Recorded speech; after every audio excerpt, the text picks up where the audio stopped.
Kakakitaan mo na naman kami. Looking in your eyes, I see a paradise. This world that I found is too good to. Hello Kathleen fans! Ito na nga ha, kalma lang tayo. Ito po ay pinost ng isang fan, bago po yung ating updates mga kasambreros. Pinost ng isang fan dito na kalma lang kami. Bakit ba kayo naasar tuwing nagpo-post post namin ang mga lalabs namin Kathleen? So kagabi ito pinost ng isang fan mga kasi nakakatawa, kalma lang kasi hindi ni-rush sa mga bagay-bagay, no? Kagaya ng isang pagluluto, kailangang may procedure at may tamang timing para maluto ang isang pagkain, gaya ng isang prutas na may hinog season. So ganun din po ang Kathleen mga kasambreros. And then ito, update tayo mga kasambreros. Si Ma'am Catherine ay ang kulit na ang contestant nila, si Ma'am Catherine, ito sobrang ganda naman Catherine dito mga kasambreros. Yung outfit niya sa PGT mga kasambreros ay ang kulit, no? Ito yung pinaka nagustuhan ko mga outfits ni Ma'am Catherine, yung parang nag-ano siya, parang Americana na parang balot na balot siya mga kasambreros. Tapos parang Korean style yung kanyang mga outfit mga kasambreros. Tapos yung basta siya, parang loose na something. Tapos yung balot na balot siya, para sa akin mas maganda siya kapag balot na balot siya mga kasambreros na ganitong outfit. Tapos para siyang international Korean superstar, no? Parang ganon mga kasambreros. Pero yun nga, no, ang box office queen natin ay blooming na blooming. Marami ang nakapansin na blooming ang isa sa mga judges mga kasambreros ng Pilipinas Got Talent. And then ito, ang kulit ang ginawa ng fan dito mga kasambreros, no?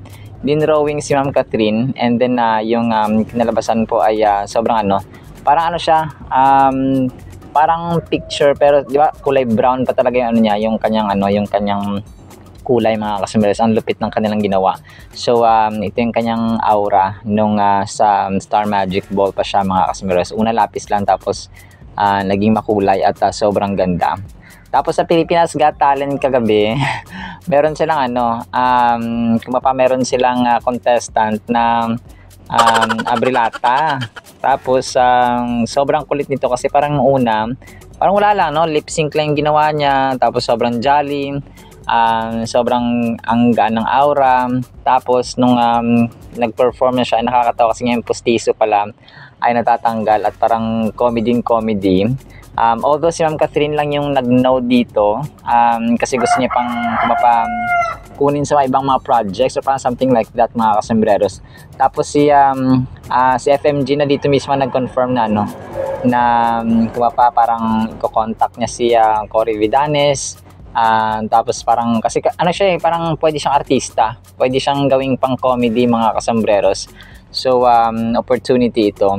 And then pero ang pinaka nakaka-touch na story pala dito ay meron siyang lupus, no? Tapos may maintenance na siyang may maintenance siya parati.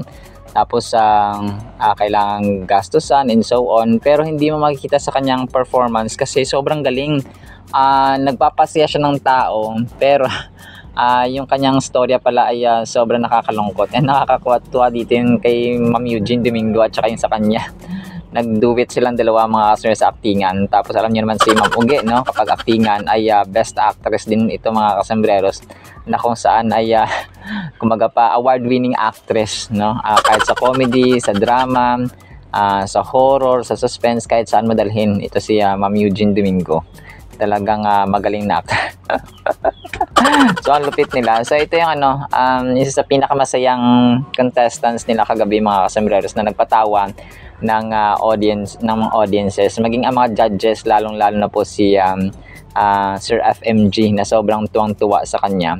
And then so dalawang yeses, tapos si Donnie na lang yung inaantay. And then si Donnie yung nagpapasok sa kanya, no?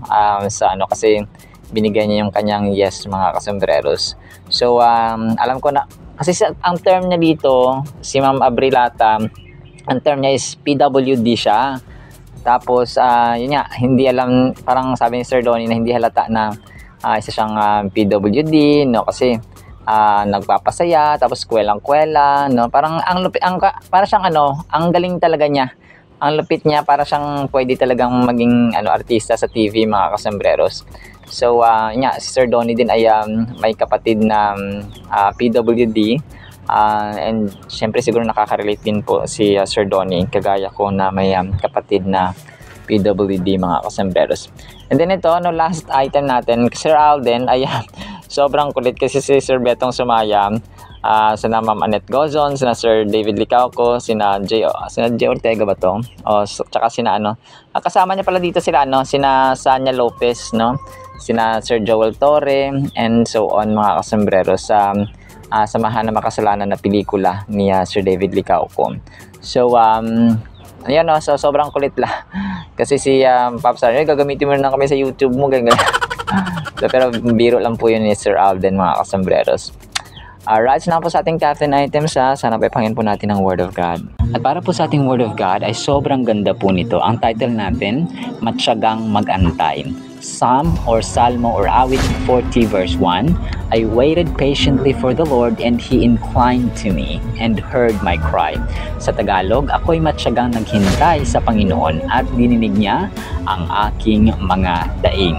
So ang verse na ito, mga kasembreros, ay pinapalakasan ang volume ng patience at tiwala or trust, mga kasembreros, sa ating Panginoon. And the author has been attributed to King David, mga kasembreros, na yung haring ito na kumbaga man after God's own heart ay nag-express ng kanyang malalim na reliance sa Panginoon during sa times ng mga distress, ng anxiety, ng problema, ng kaliwat ka ng challenges, mga kasembreros. And bilang hari, parang presidente ba, no, na cargo de konsensya niya lahat ng kumbaga nangyayari sa bansa.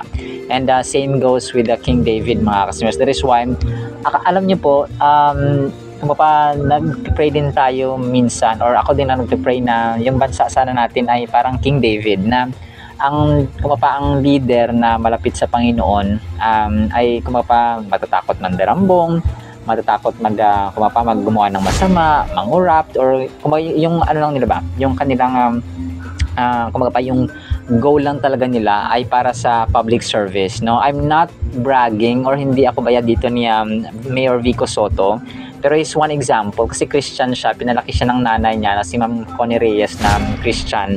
So may takot sa Panginoon, and walang duda kasi yung kanyang public service ay kinilala ng international or ng Amerika, no? Ginawaran siya, lalong-lalo po nung time ng pandemic. Na-share ko lang kasi dati rin nag-upload ako ng videos or mga gawa ni Sir Mayor Vico Soto ng Pasig. So talagang nakikita mo dito na ang leader, ang taong may takot sa Panginoon, kahit saan mo yan dalhin, talagang may takot. Hindi man sila perfecto tama. But nandun yung takot nila, yung divine fear nila, mga kasembreros, na gumawa ng masama.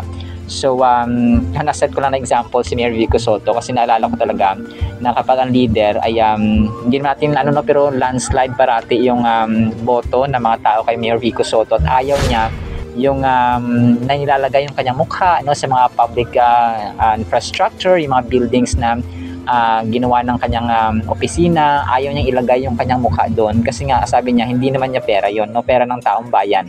So siya lamang ay instrumento, sana po we're praying na ganun po ang maging leader natin, and even sa ating mga local officials.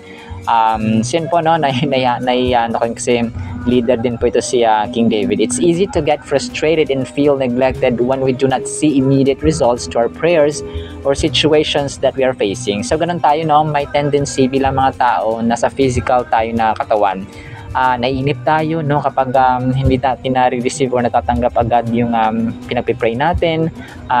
Kaya yung matyagang magantay or matyagang maghintay, mga kasembreros, ay isang challenge at hamon sa atin na dapat sa araw-araw natin ay ginagawa natin. So when David says, He inclined to me and heard my cry, it assures us that God is attentive to our needs and troubles, and He actively listens to us.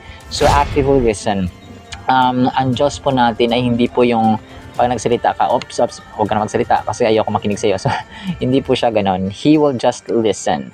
However, hindi ibig sabihin na kung nag-listen siya ay i-grant niya agad. May answer minsan na yes, may answer na no, may answer na wait patiently. So ito na yon. Kaya kailangan magtaga tayo, magantay talaga mga ka-SMRS. And sometimes yung process at saka timeline, yung schedule ng Panginoon sa pag-grant ng prayer request natin ay inaabot ng buwan, inaabot ng taon, no? Sometimes may 5 years, may 10 years, no? Kapag mahaba ang ating inaantay, ibig sabihin malaki daw yung blessing, malaki yung yung regalo ng Diyos sa atin, because He's preparing ourselves, no? He's preparing our hearts, mga ka-SMRS, na hindi ka ma-overwhelm. Kasi may mga times na pag grabe na yung biyaya, na-overwhelm ka, hindi mo alam kung anong gagawin. Tama? Hindi ka nakapag-isip, hindi nakapagplano. Kasi na-overwhelm ka. Pero kapag niready na ng Panginoon ang puso mo, kagaya ni David, no? Kasi nung time na natalo si Goliath, no? When he was just 17 or 16 years old, ay bata pa siya noon, mga ka-SMRS. Pero yun na pala yung training sa kanya. Mahabang panahon na training na naging hari siya, mga ka-SMRS, ng Israel. So kagaya sa atin ay ang Psalm 40 verse 1 ay nagsiserve ng example at saka reminder sa atin, beautiful reminder actually, na ang value ng patience, ang great value ng patience, the assurance of God's presence in the power of knowing na nakikinig pala siya, no? He hears our cries.